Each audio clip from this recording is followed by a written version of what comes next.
When I was a young man growing up in New York City, I refused to pledge allegiance to the flag. Of course, I was sent to the principal's office, and he asked me, "Why don't you want to pledge allegiance? Everybody does."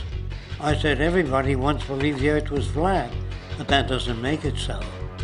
I explained that America owed everything it has to other cultures and other nations, and that I would rather pledge allegiance to the earth and everyone on it.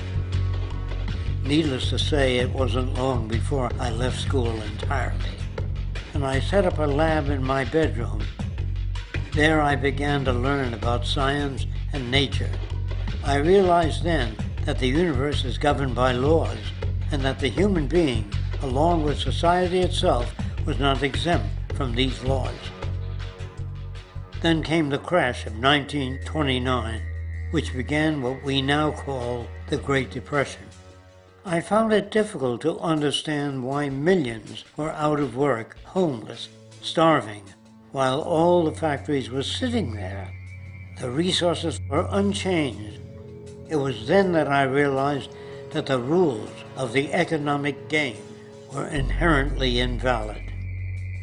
Shortly after came World War II, where various nations took turns systematically destroying each other. I later calculated that all the destruction and wasted resources spent on that war could have easily provided for every human need on the planet. Since that time, I have watched humanity set the stage for its own extinction.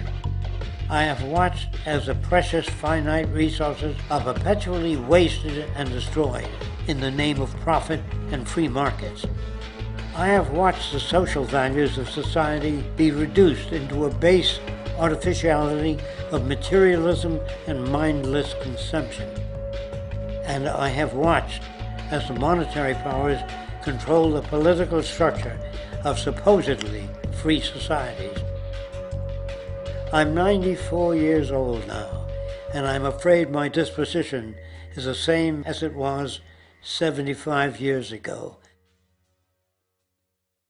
This shit's got to go.